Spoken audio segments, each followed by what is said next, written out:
will be able to। बहुत ही simple concept है। जब भी किसी वाक्य में सकेगा, सकेगी, सकेंगे या सकूंगा, पाएगा, पाएगी, पाएंगे या पाऊंगा का सेंस आता है तो आप विल बी एबल टू का यूज करते हैं और साथ ही साथ वर्ब की फर्स्ट फॉर्म का यूज करते हैं। मैं ये एक्सपेक्ट करता हूं कि जब आप मोडाल की इस वीडियो लेक्चर को देख रहे हैं तो इससे पहले जितने भी चैप्टर्स मैंने आपको पढ़ाए, चैप्टर नंबर 1 से लेकर के और अब तक के सभी चैप्टर्स, चाहे वो कंजंक्शंस हो, प्रेपोजिशंस हो, सिंपल सेंटेंसेस हो, टेंसेस हो, मोडाल्स, सभी टॉपिक्स, एडवर्ब, एडजेक्टिव, सभी parts of speech, her topic आपने डिटेल में समझा है, तब जाकर के आप यहां तक पहुंचे हैं। और अगर आपने ये सभी टॉपिक्स पढ़े हैं तो आपके लिए ये टॉपिक बहुत ही सिंपल है, ज्यादा कुछ इसमें है नहीं। जैसे कोई वाक्य है, मान लीजिए मैं कहूं राम जा सकेगा, सीता घर आ पाएगी, वो जा पाएंगे, मैं खेल पाऊंगा, तुम खेल सकोगे, मैं खेल सकूंगा।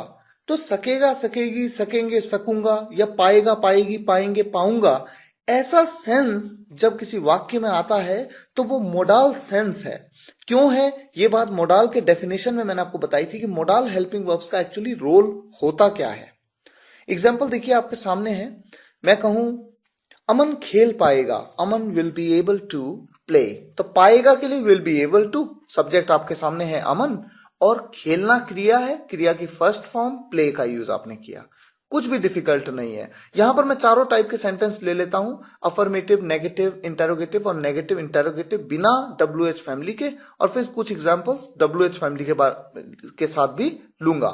WH फैमिली क्या होती है इसके बारे में WH फैमिली के चैप्टर में, उसके रिस्पेक्टिव वीडियो लेक्चर में डिटेल में आपको समझाया जा चुका है। अमन खेल नहीं पाएगा, Aman will not be able to play. क्या अमन खेल पाएगा? Will Aman be able to play? क्या अमन नहीं खेल पाएगा? Will Aman not be able to play? Aman क्या खेल पाएगा? अब यहां पर क्या का यूज इस तरह से किया गया कि WH फैमिली का रोल आएगा। कौन सी WH फैमिली? व्हाट का यूज। ये बात WH फैमिली में मैंने आपको डिटेल में समझाई भी है। What will Aman be able to play? अमन कैसे खेल पाएगा? How will Aman be able to play? यहां पर WH फैमिली है कैसे, कैसे के लिए how का यूज। अमन क्यों नहीं खेल पाएगा? Why will Aman not be able to play? यहां पर will be able to, यहां पर समर्थता की बात होती है। समर्थता, समर्थ है या नहीं है? अमन खेलने लायक है या नहीं है? खेलने में समर्थ है या नहीं है? इसी तरह देखिए एग्जाम्पल, अंजलि पढ़ सकेगी, Anjali will be able to study. Anjali नहीं पढ़ सकेगी, Anjali will not be able to study.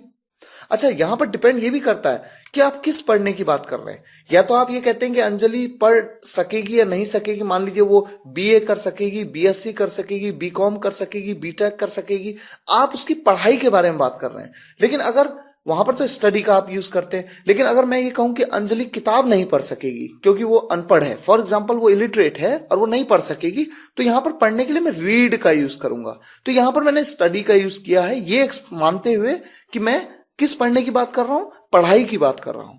Anjali will be able to study, Anjali will not be able to study. क्या अंजलि पढ़ सकेगी? या मैं कहूं क्या अंजलि पढ़ पाएगी? Will Anjali be able to study? तो सकेगी या पाएगी, बात एक ही है। क्या वो आज आ सकेगा? या मैं कहूं क्या वो आज आ पाएगा? Will he be able to come today?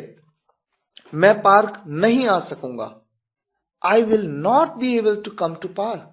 और देखिए यहां पर वोंट कहा, विल नॉट को आपने मिलाया अपोस्ट्रोफी की मदद से और वोंट कह दिया, इसे आप वोंट कहते हैं।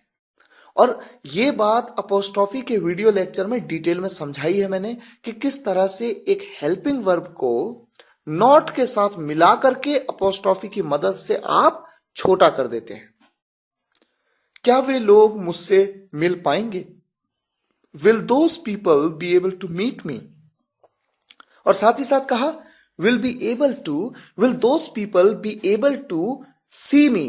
देखिए सी और मीट दोनों का मतलब एक जैसा ही है। जैसे हम कहते हैं ना कि डॉक्टर से मिल लो, सी द डॉक्टर।